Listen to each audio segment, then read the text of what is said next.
Welcome back to State of Decay 2 and the Assembly. We're getting very close to the point where we're ready to actually launch our legacy missions, but that's going to take a little while, and I kind of want to save that for next week. So let's find something else to do with our third episode this week. We've got a couple of infestations here, so we should probably consider taking those out. That seems like the most important thing for us to do. There's also some places we haven't quite scavenged yet, though most of the really valuable stuff has been taken. Like, we've got this place right here. Oh, you can't actually see it because I'm hiding it. Where, I've searched one of the 3 containers, and it might contain materials, except I'm pretty sure I've probably already gotten the materials out of it. Over here... Oh, this one probably has materials in it, though. I'm thinking I might need materials because I just mulched a ton of materials in order to get some parts that I needed last episode. So I should probably ramp that up again. But first, before I go over there, we've got some infestations. Oh, and we've got a damaged car. Let's, do we have any repair kits? I don't think we do. Do we have enough parts to build some repair kits? Yes! Just barely? Oh, actually, we got enough for 2, but we don't need 2. We just need 1.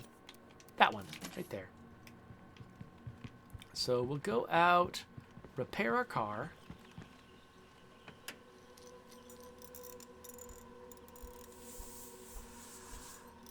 Oh, hey! So Tandy just kicked in one of my channel point rewards where they get to pick a game for me to play. And what game did she pick? Let's see. Wait, Tandy were you female? I just realized I called you she. I've got no idea actually what your gender is. Or do I? Do I already know that? I just don't trust my own memory. And so I've got you pegged as like a woman in my head. You might be a dude. I've got no idea. Please tell me one way or the other. Or just tell me that you don't care, in which case I'll just call you them, and then that will work just fine. Oh, get off. I just repaired this car, you idiot. They picked Mother of Many. I think I'm hearing something.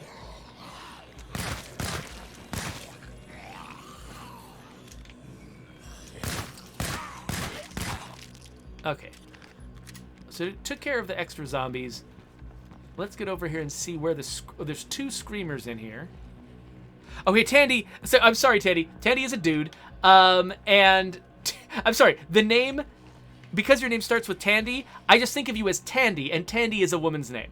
And so that's why I think I had you as female in my head, even though that is not accurate. Sorry about that. There we go.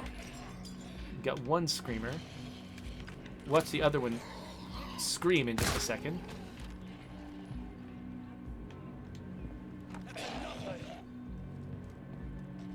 Oh, there it is. There we go. Got it. All right, let's go get the other one. So Mother of Many. That is a game I have never heard of, which is kind of one of the reasons why I like to do this, have this channel point reward where people can recommend games to me. Because a lot of the time, folks in my chat will recommend games to me that I have literally never heard of and would never have been exposed to otherwise. So, yeah, absolutely, Tandy. Or Tandylens. I should just call you Tandylens, because I'm just going to get the wrong gender in my head again. Tandylens, I will absolutely look up Mother of Many, find out what it is, and check it out. So, thank you for the recommendation. And then once I've played it, I'll mark that complete. I do want you to be able to be there whenever I do play it. Oh, crap. I just set off the screamers. Dang it. So, could you let me know when you are most likely to be online? Because, yeah, I would really love for you to be able to actually watch the episode live. And, if it's a game that you like, I could probably benefit from your expertise in it. Okay, so...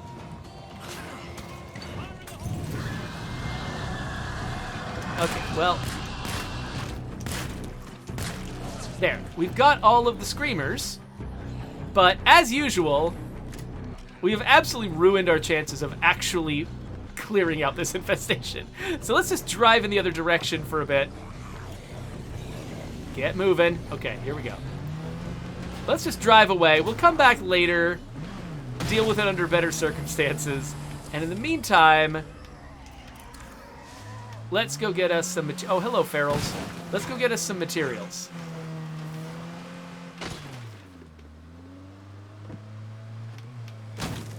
I feel like I'm suddenly seeing armored zombies everywhere now that I'm done with the bounty that required them.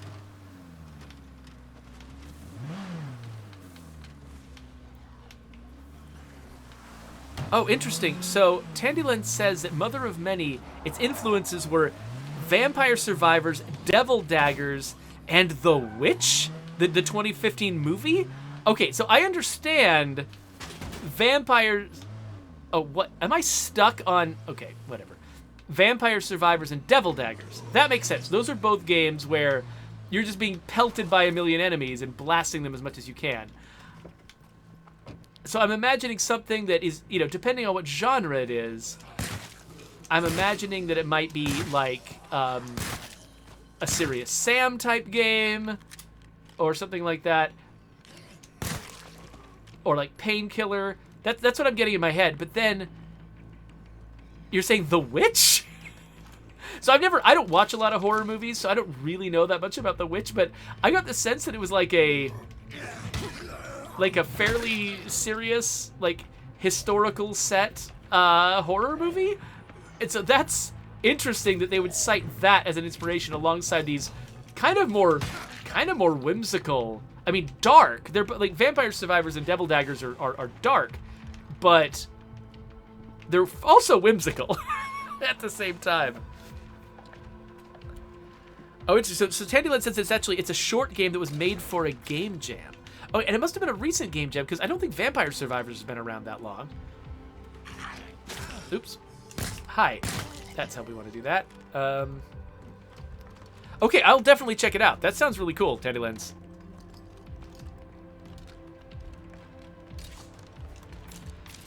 Okay, and so Tandyland says that actually their name comes from from Tandy, which is a city in Argentina. Oh, so you speak Spanish, and okay, gotcha. Which is, oh yeah, I just noticed you were speaking Spanish to La Coalición. So awesome. So yeah, I do not know my Argentine geography. So yeah, I didn't recognize that, but that makes perfect sense.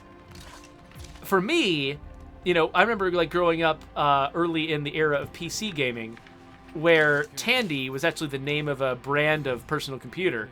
And so I was just used to seeing the name, like just the word Tandy in that setting. So when I see, you know, T-A-N-D-I in your name, I just read that as Tandy before I parse any of the rest of it. And then, of course, you know, there's Jessica Tandy, the famous, you know, actress from the 80s, both from the 1980s, and also she tended to be in her 80s when she did her most famous roles. And then Tandy Wayne Newton went by Tandy for a long time, and so yeah, I just got all this Tandy in my head. So that's how I was reading it. I know that everyone watching this later on YouTube is just absolutely fascinated by this conversation I'm having about the name of one of my Twitch followers. This is the scintillating content that you come to my channel for. Oh, you know, Stuff said I had a Tandy 1000. Yeah, so I never actually had a Tandy. I was actually, like, as a little kid who didn't understand anything, I was like, just the existence of the name and the fact that it was a thing I'd never seen before made me want one. Like, that's silly. That's not a reason to want something, but I did. And so I was like, oh, can we get a Tandy? And my dad was like, what are you talking about? We have, like, an IBM PC. And it's, like, you know, pretty cutting edge and nice. Like, why do you want a Tandy? What's wrong with you? But it's like, I see my son doing the same thing. He's 7, and yeah, I was about 7 at that era. But yeah, he'll see something on TV or he'll see the name of something and he'll just want it. Why? Just because he's filling out his conception of the world and he just wants to understand things. And when he hears about a thing, he wants to find out more about it. He's inquisitive.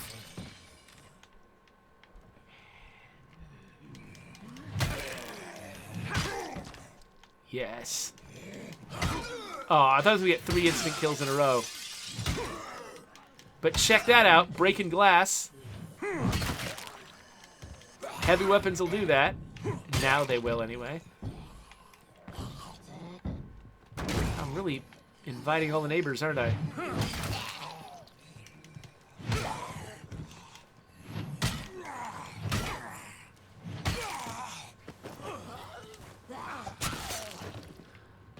You too? Alright. Oh, stop it. I couldn't remember if I had the powerhouse ability to grab that guy from the front, but I guess not. Take that, and that! Yes! Look at all these skills I have. Okay, whatever. Anyway, let's poke around. Hey there, Guru Gaming Kiwi! Glad to have you here. Corrupt Snake wants to know if I've ever played the game Detroit Become Human. Yes, I played the beginning of it. I am a naturally impatient person, so it's hard for me to play slower-paced games like that without, like, losing my mind. Definitely not criticizing the game for that. I mean, you know, the pacing of a game is definitely an issue of taste and what people happen to like and what wavelength they happen to be on. A game can be really, really good and be paced wrong for my tastes. So yeah. What was that?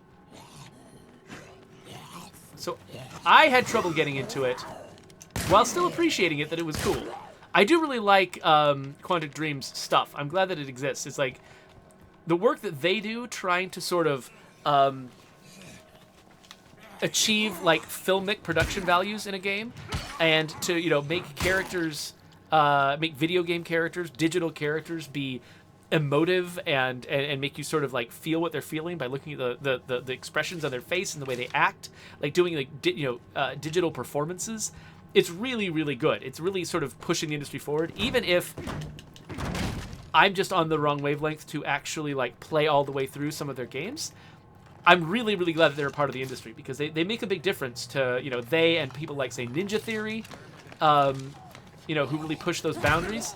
They make it possible for other games to push the same boundaries. They sort of like, they'll push the envelope and then other people can follow in their footsteps and do really, you know, do really good work in other genres that maybe appeal more to me. So yeah, I really appreciate their work, even though I don't play all the way through it. I played all the way through Fahrenheit, and I played all the way through Heavy Rain. But yeah, no, I was never able to make it through Detroit. And I didn't even start Beyond Two Souls. I was just never in the right mood to start Beyond Two Souls.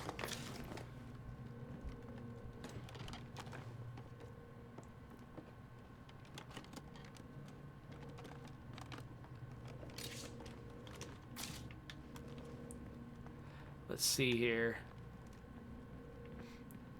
Guru Gaming Kiwi wants to know, do I remember playing my first zombie game, and did that factor into me getting involved in State of Decay?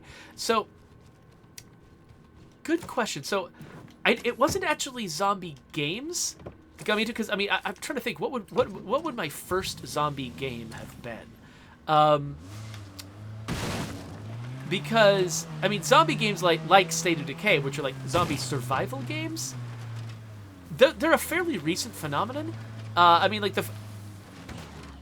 zombies, the idea of zombies have been around for a long time. There were zombies in, like, for instance, like in the Dungeons and Dragons games I played as a kid, like the SSI Gold Box games. They had zombies in them because Dungeons and Dragons has zombies in them.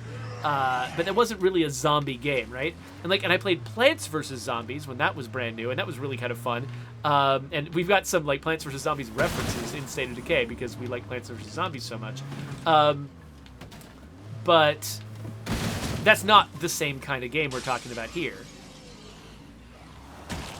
And so as far as like zombie survival games go, I'm trying to think.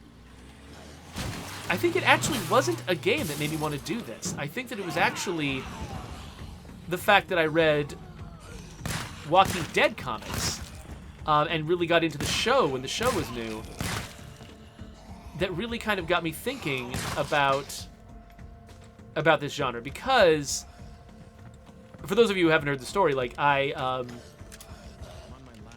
actually was working on a pitch for a zombie survival game at the mobile company that I was working at when I first applied to Undead Labs. In fact, the reason why Undead Labs, when I saw them at PAX for the first time, the reason they stood out to me was because I was working on an idea that was very, very similar to State of Decay on my own time. And I was having trouble pitching it to my bosses because I couldn't really prove to them that it was going to be a good idea, that people were going to like it, that it was going to be profitable, because zombie games just weren't a huge genre at the time. It was kind of a... I think that, like, DayZ was just barely about to to take off, but it hadn't quite yet. That was one of the earlier ones that I remember anyway, as far as just being, the genre being really popular. And so it's really hard to convince like a very sort of conservative company, small c conservative company, where it's like a company that tries to make very careful decisions and not take a lot of risks.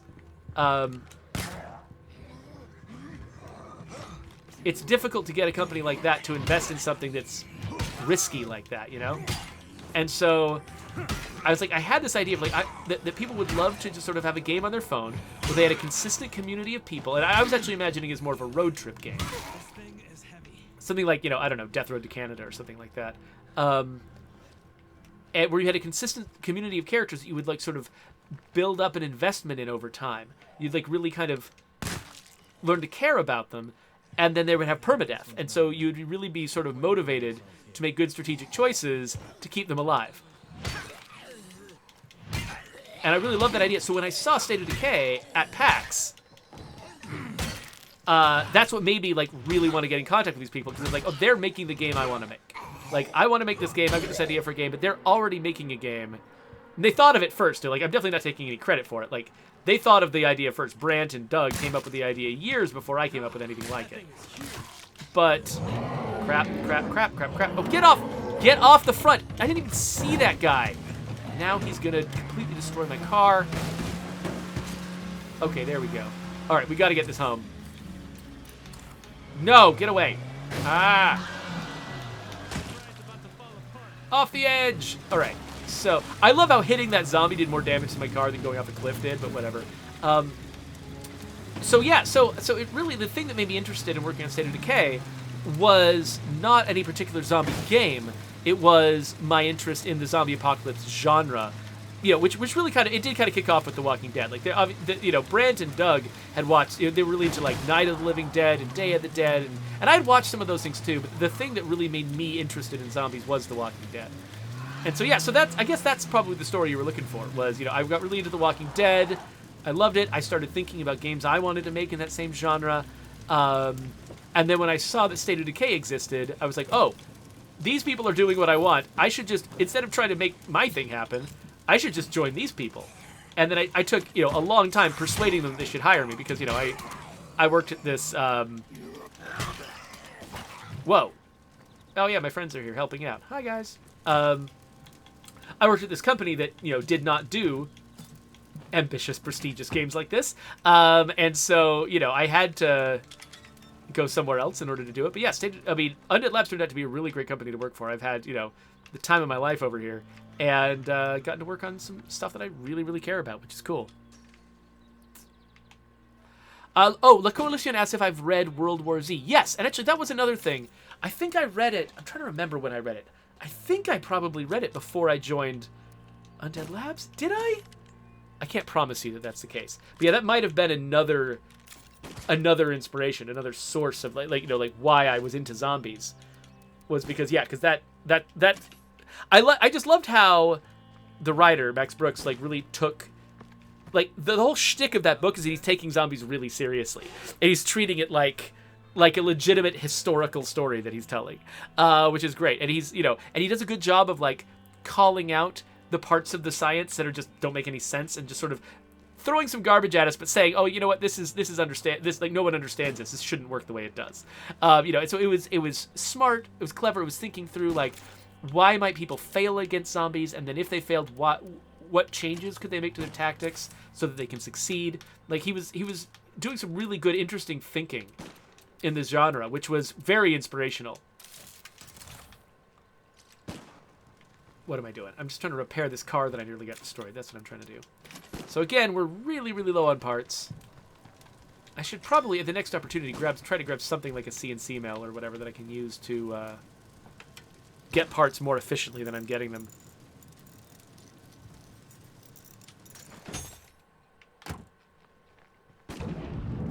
Oh, so Cumsbolt was getting after me a little bit for the fact that I'm not like actually pushing the Y button to execute zombies, that I keep wailing on them sometimes. Yeah, it's sometimes it's just I'm not really not very engaged tactically in what's going on. Sometimes I'm actually thinking about, I'm either talking to you all and I'm just like thinking about the next thing I'm going to say. And so it's easier just to keep spamming the X button. If I'm not feeling particularly under threat, sometimes I'll just keep spamming the X button on the zombies and just see what happens, and eventually they'll die. So I don't worry too much about trying to play extremely, efficiently. Oh, Coalition wants to know what my favorite tale was in World War Z. That's hard. It's been so long since I've read it. I have trouble remembering. They said their favorite story was the Chinese one about that was about the blind guy, right? So I did like that story. It was interesting, but it was an interesting human interest story, and it didn't say that much about the zombies, which is fine. I mean, it was an interesting sort of character story, but as a sort of a research project for zombies, it was one of the less interesting ones about like just how zombie mechanics work. So I actually really liked sort of some of the later stories that were talking about the tactics that people developed that ended up being militarily effective against the zombies. Just because, like, I was reading the book less as a sort of character drama. I was reading it more as, like, just a thought exercise in, like, how you would deal with a zombie apocalypse. And so, for me, with the purposes that I had reading the book, I think that the later stories about, like, the way that they would organize their military and the weapons that they would use and stuff like that, that's what caught my eye the most. That feels really dorky. I promise, normally when I'm engaging with a book or a movie or something like that, I actually am engaged with the characters. But I think I must have read World War Z after I joined on the Labs End, because I was reading it purely with an eye towards zombie mechanics, and so that must be why I read it the way that I did. But I mean, that story that you cited as your favorite is really cool, and I really do appreciate it. Oh, Comsult says that they like to dodge past zombies and execute them from behind. I actually do that fairly often. I just haven't been lately. Steve-O asks if I watch The Walking Dead. So historically, I've watched The Walking Dead with my wife, but she and I together have like been getting involved in a bunch of other TV shows for the past several years. So we've fallen way behind The Walking Dead, and so like I could go and watch it by myself, but it's like it's become such a tradition for the two of us that it would be weird if I just ran off and watched the rest of it on my own. So I have been watching other zombie TV shows in the meantime. I watched Black Summer, and I watched All of Us Are Dead. Those are the main two that I really got into. So yeah, there's other zombie shows that I've been watching. And I thought maybe I'd try out World Beyond. I mean, I know it got canceled after one season, and so, I don't know, maybe that says something about it. But still, since, maybe that would be worth checking out, too, at the same time. I did just finish watching Severance, by the way, which is not a zombie show. But holy crap, is that show weird. It definitely, like, if you like really weird shows, definitely try out Severance. It's on Apple Plus. It's great.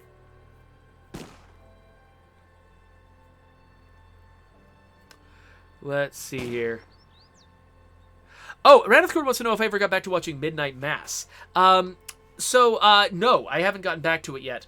So I watched half of Midnight Mass while I was on a vacation with two of my kids. I was sort of clearing them out of the way so that my wife could get a bunch of stuff done around the house with the teenagers.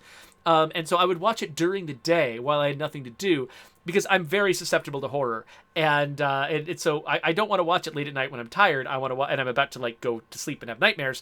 I want to watch it during the day, and so I had a bunch of free time during the day, and so I watched a bunch of Midnight Mass, and then I came home, and I don't have a lot of free time during the day, and so I haven't gone back to Midnight Mass. So I want to. I really liked it, so I should go back at some point.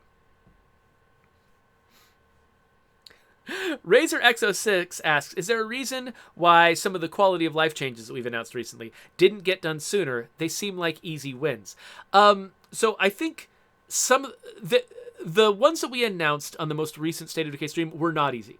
They might sound easy, but they required restructuring some of our UI, rethinking the way that some of our sort of deeper level mechanics work. It was not just a simple, easy win. And it also required, very specific expertise. It required, like I said, like revamps of entire screens, which means UX and UI people. And actually, we the way that our team is staffed, we didn't have a lot of UX and UI people available a lot of the time. Usually, like, there was just a lot of work for that particular bottleneck of people to do. And so it was really easy to put off things like legacy recruits for a long time because, it was just, it wasn't cheap enough to just do it between projects. It was just big enough that it actually had to be its own dedicated project in order for us to get all the people together in the right place collaborating to make it happen. So like there's a lot of like little small things that we just sort of slipped in here and there that are genuinely tiny, and you just get these random little quality of life improvements all over the game, and that happens all the time. But yeah, legacy recruits and the other Forever Communities features are just a little larger than that, and because they're just a little bit larger than that, they're in contention with much bigger features for where we're going to spend our time. So it's like, do we do legacy recruits or do we do the Homecoming update, which is massive? And so in those cases, we just kept choosing things like the Homecoming update, which was massive, and spending a lot of time on that because it takes a lot of time. And then in between those, we would do a lot of little tiny changes, like just quick little fixes that really genuinely took only a day or two each. But then something like medium-sized things, like the Forever Communities features, were just a lot harder to figure out where they fit in our priorities, because they'd either disrupt something big or be too big to fit in a small space. So, yeah, so any logistical effort like that is going to have things like that, just weird stuff where you're like, why haven't we done this yet? Well, it's complicated. And the explanation is, yeah, maybe we could have, but it always felt like the trade-offs were wrong at the moment we were making the decision. So, yeah, so we have wanted to do those Forever Communities features for we've been talking about it for over 2 years. And so we're finally doing it, and it's exciting. And so I'm really glad that the team did it, and that it's going to be coming out, soonish, soon enough that we've announced it. Anyway, no details there.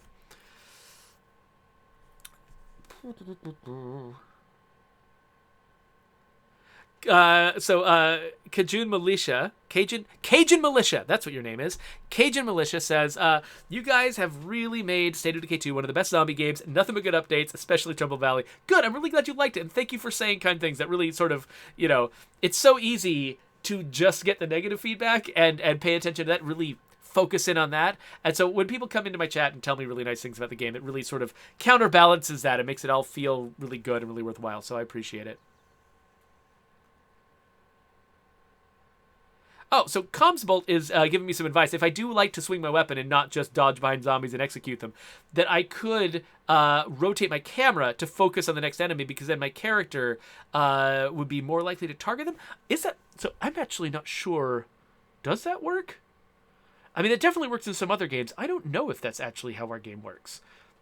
I got the impression that the direction of your swing was much more dependent on the direction of your character, like which way your feet were facing.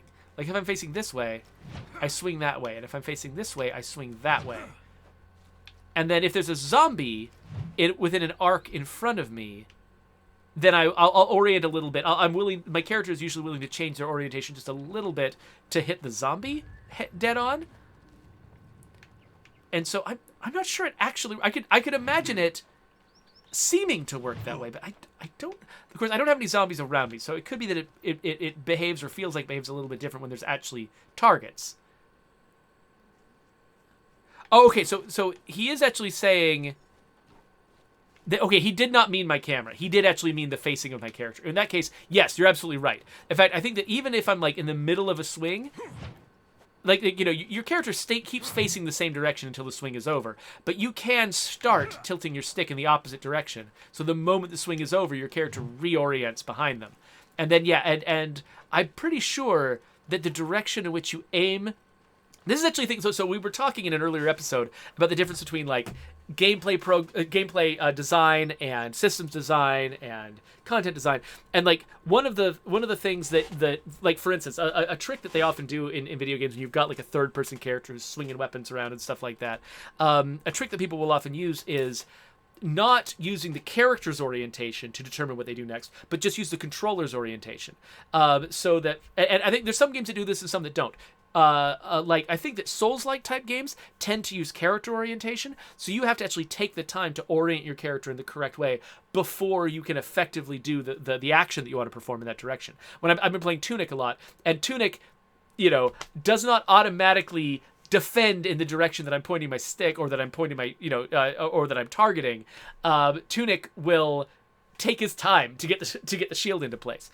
But yeah, like in our game, I'm pretty sure that you're correct, Bolt, that that when we're checking to see, oh, which zombie should I target? When the character is like, which zombie, I'm about to make my next swing, which zombie should I orient on? It doesn't take the orientation of the character to determine that, because then you get locked into just always hitting in the same direction. That would get very, very frustrating. Instead, it just checks the direction of the stick. And if the stick is pointing in the opposite direction from the character, then the character knows, oh, I need to turn around and then swing. Or I think we might actually have special animations which turn the character around while swinging. So you can feel like, okay, so that your control is what's determining what happens, not just the character's animation. Because you can end up feeling, it's very easy in a game that relies on character orientation to feel like the character is like this big, massive bus that you're driving and you have very limited control. Whereas games that rely on control orientation feel very snappy and quick, but they remove some of the sort of the timing challenge and the tactical challenge of needing to orient your character. Personally, I like the snappier version. That's the way I like to play. But I feel like I need to appreciate the fact that there's lots of people who like the other way for it to work, where your character actually has to take the time to get into position for their defenses and their attacks to function properly.